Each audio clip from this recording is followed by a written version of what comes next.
దేవి భాగవతంలో ముఖ్యంగా దుర్గా సప్తశతిలో ఉండే ఒక గొప్ప మహిమగల కథలు. ఈ కథలలో దేవి వైభవాన్ని, భక్తి ద్వారా కలిగే కృపను, భగవద్భావాన్ని అర్థం చేసుకోవచ్చు. పూర్వకాలంలో ఒక రాజు ఉండేవాడు. ఆయన పేరు రాజా సురధుడు. ధర్మాన్ని బలంగా పాటించే రాజు. ప్రజలందరికీ తన పిల్లలుగా చూసుకునేవాడు. కానీ కాలచక్రం మారింది. శత్రువులు తనపై దాడి చేసి రాజ్యాన్ని లాక్కున్నారు.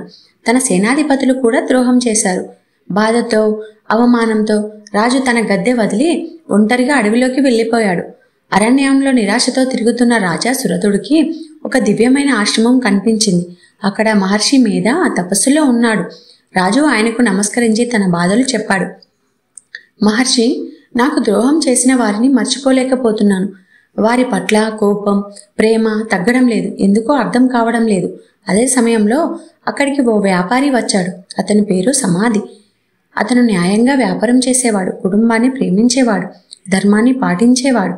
కానీ ఒకరోజు ధనసంపద ఎక్కువ అవుతున్న దురాశతో బంధువుల చేతిలో ద్రోహానికి గురయ్యాడు. ఇంటి నుండి వెళ్ళిపోవాల్సి వచ్చింది.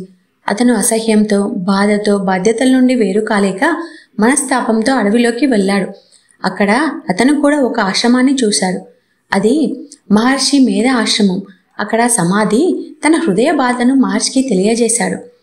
మహర్షి, నన్ను ద్రోహం చేసిన వాళ్ళ పట్ల నా మనసులో ప్రేమ తగ్గడం లేదు. నాకు మమకారం తగ్గడం లేదు. వాళ్ళు నన్ను వదిలేసినప్పుడు కూడా నేను వారిని ప్రేమిస్తుంటున్నాను. ఇది ఎలా సాధ్యం? అప్పుడు మహర్షి మీద ఒక గొప్ప తత్వాన్ని వివరించాడు. ఇది అన్నీ దేవి మాయ వల్ల జరుగుతున్నాయి. ఆమె చలనమే ఈ జగత్తు. ఆమె వల్లే మానవుడు బంధాలకు బందీ అవుతున్నాడు. ఇలా రాజా సురధునితో పాటు సమాధికి కూడా దేవి మాయ గురించి వివరించాడు. దేవి మాయ గురించి ఇద్దరు కూడా తెలుసుకున్నారు. వారిద్దరూ కలిసి దుర్గాదేవిని ఉపవాస దీక్షలతో భక్తితో ఆరాధించసాగారు. ఒకనాడు దేవి వారిద్దరికీ దివ్య దర్శనం ఇచ్చింది. ఆమె సింహవాసినిగా అష్టభుజాలతో చారు శరీరంతో వారికి ప్రత్యక్షమైంది. ఆమె ఇలా వరాలు ఇచ్చింది. రాజా సురధ, నీవు భూమిపై పునరాజ్యాన్ని పొందుతావు. తదుపరి జన్మలో సావర్ణి మనువుగా అవతరిస్తావు. సావర్ణి మనువు అనేది భవిష్యత్తులో రానున్న అష్టమ మన్వంతరపు యొక్క పాలకుడు. అంటే మనువు. మనువు అనగా ఒక్కో యుగంనకు ఒక్కో పాలకుడు. అనగా ధర్మస్థాపకునిగా, రాజ్య నాయకునిగా, ప్రజానాయకునిగా బ్రహ్మ తయారు చేస్తాడు. ఆయనే మనువు. రాజా సురధుడు భూమిపై ఒకసారి రాజ్యాధికారాన్ని పొందిన తర్వాత మళ్ళీ జన్మించిన దివ్యమైన ధర్మరాజుగా సావర్ణి మనువుగా అవతరించబోతున్నాడు. సమాధి, నీవు మోక్షాన్ని పొందుతావు. ఇక జనన మరణ చక్రం నుండి విముక్తుడవుతావు. ఇలా భక్తి చేసిన వారికి అమ్మవారు అనుగ్రహించింది. ఆమెను స్మరించిన వారికి ఎప్పటికీ దూరం చేసుకోదు. ఈ కథ ద్వారా భక్తికి ఎంత శక్తి ఉందో మనకు తెలుస్తుంది. సమాధి, నీవు ఈ జన్మలో మోక్షాన్ని పొందావు. ఇక పునర్జన్మలు నీకుండవు. నీవు నన్ను భక్తితో సేవించావు, అందుకే నీకు ముక్తి లభిస్తుంది. అలా తన కుటుంబంతో త్రోసిపుచ్చినప్పటికీ సమాధి దేవిని ఆశ్రయించి భక్తితో పూజించి దేవి కృపను పొందాడు. ఈ కథలోని ముఖ్య సందేశాలు ఏమిటంటే, మనకు అత్యంత దగ్గరనైన వారే కొన్నిసార్లు ద్రోహం చేస్తారు. కానీ మనసు వారిని మరవలేదు. అంటే అది మాయా ప్రభావం. ఎవరి ప్రేమకైనా మూలం భౌతిక సంబంధం కాదు, అది మానవ హృదయం, దైవిక తత్వం. దేవిని నమ్మిన వారికి క్షమ, జ్ఞానము, మోక్షము లభిస్తాయి. రెండవది, అమ్మ ప్రాణాలిచ్చిన అమ్మవారి కథ. ఒక గ్రామంలో ఓ బాలుడు ఉండేవాడు. పేరు హరిశ్చంద్రుడు. చిన్నప్పటి నుండి అమ్మవారిపై అపారమైన భక్తి కలిగినవాడు. ప్రతిరోజు కాళీ అమ్మవారి గుడికి వెళ్ళి పూలు సమర్పించి దీపారాధన చేసేవాడు. అతని తల్లి పేరు గౌరీదేవి. హరిశ్చంద్రుడు అంటే ఎంతో ప్రేమ. నిత్యం అమ్మవారిని స్మరించే మహిళ. ఒకసారి హరిశ్చంద్రుడు తీవ్ర జ్వరంతో పడిపోయాడు. ఎంత వైద్యం చేసినా తగ్గలేదు. డాక్టర్లు చేతులెత్తేశారు. ఊపిరిపోయే స్థితికి వచ్చాడు. తల్లి గౌరీ కన్నీళ్లతో అమ్మవారిని ఇలా ప్రార్థించింది. ఓ అమ్మా, నా కొడుకును బ్రతికించు, అవసరమైతే నా ప్రాణాల్ని తీసుకో, నా బిడ్డను రక్షించు అని అంటుంది. ఆ రాత్రి తల్లి గౌరీదేవికి కాళీ అమ్మవారు స్వప్నంలో దర్శనమిచ్చి ఇలా అన్నారు. నీ ప్రేమతో నీ బిడ్డను రక్షించగలను, కానీ నీ ప్రాణాలు నాకు తర్పణంగా కావాలి. గౌరీదేవి సంతోషం అనిపించింది. ఆమె స్వచ్ఛందంగా తన ప్రాణాలను త్యాగం చేసి కొడుకును రక్షించింది. ఒక రోజు తర్వాత గ్రామంలో ఒక అద్భుతం జరిగింది. హరిశ్చంద్రుడు ఆరోగ్యంగా లేచాడు. అందరూ ఆశ్చర్యపోయారు. కానీ అతనికి తెలిసింది ఒకటి, తల్లి లేకపోవడం. ఆమె త్యాగం తెలుసుకున్న తర్వాత హరిశ్చంద్రుడు ఏడ్చాడు. కానీ అదే సమయంలో అమ్మవారికి ధన్యవాదాలు చెప్పాడు. మా అమ్మ మీరే అయ్యారు. మీరు మా ఇంట్లో తల్లి రూపంగా వచ్చి మమ్మల్ని కాపాడుతున్నారు. ఈ వార్త గ్రామమంతా వ్యాపించింది.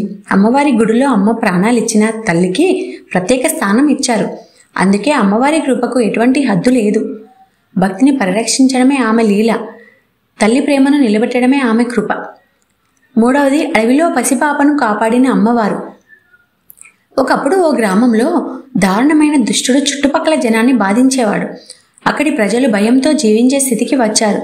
ఓ రోజు ఒక అమ్మాయిని ఆ దుష్టుడు వేధించబోతున్న సమయంలో ఆమె తల్లి బిడ్డను రక్షించేందుకు పారిపోయింది. చివరికి ఆ తల్లి మరణించింది. అయితే ఆమె చేతిలో ఉన్న పసిపాప అడవిలోని ఒక గుహ దగ్గర పడిపోయింది. పాప చాలా చిన్నదిగా ఆకలితో ఏడుస్తూ చలితో వణికిపోతుంది. అడవి జంతువుల కేకల మధ్య భయంతో కన్నీళ్లు కారుస్తుంది. ఆ రాత్రి అగ్ని చెలరేగినట్టే ఒక ప్రకాశం ఒక గుహలో నుండి పుట్టింది. అమ్మవారు వనదుర్గాదేవి సింహవాహినిగా శాంతమైన రూపంలో ప్రత్యక్షమయ్యింది. ఆమె నిశ్శబ్దంగా పాపను తన చేతుల్లోకి తీసుకొని హత్తుకున్నారు. ఆమె చేతులు హిమశీతలంగా ఉండగా ఆలింగనం మాత్రం ప్రాణదాయకంగా మారింది. 4 వేశ్య కుటుంబంలో జన్మించిన పాపకి అమ్మవారి యొక్క ఆలింగనం. పాతకాలంలో ఒక చిన్న పట్టణంలో ఒక వేశ్య ఉండేది. ఆమె గ్రామంలో అజ్ఞాతంలో లేదు. ఎందుకంటే ఆమె యవ్వనాన్ని అమ్ముకొని జీవితం నెట్టుకొచ్చే వారిలో ఒకరు. ఆమె ఇంట్లో ఒక చిన్న పాప ఉండేది. ఆమె పేరు లత. లత చిన్నప్పటి నుంచి తన తల్లి జీవితం చూసి భయపడేది. ఆమె మనసు ఎప్పుడూ ప్రశాంతంగా ఉండేది కాదు. ఒకరోజు ఆమె తల్లి నిద్రలో ఏడుస్తూ లతను తన ఒడిలోకి తీసుకొని చెప్పింది, బంగారమ్మ, నా జీవితంలో నీ జీవితం మారకూడదు. దేవుడిని దేవిని ఆశ్రయించు. నేనైతే దారి తప్పిపోయాను, కానీ నువ్వు ధర్మ మార్గంలో దేవి కృపలో నడవాలి అని చెప్పింది.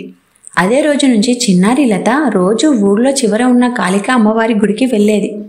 ఎవరూ లేని సమయంలో అమ్మవారి పాదాల దగ్గర గంటల తరబడి కూర్చుంటూ ఉండేది. కొన్నిసార్లు పూలు పండ్లు లేకపోయినా తన చిరిగిన పాదరక్షలు తీసేసి అన్నం తినకుండా ఆమెను పూజించేది. ఒకరోజు ఆలయం గర్భగుడిలో లత ఒక్కతే ఉంది. అదే సమయంలో అమ్మవారు ప్రత్యక్షమయ్యారు. అమ్మవారి రూపం దివ్యంగా మెరుస్తుంది.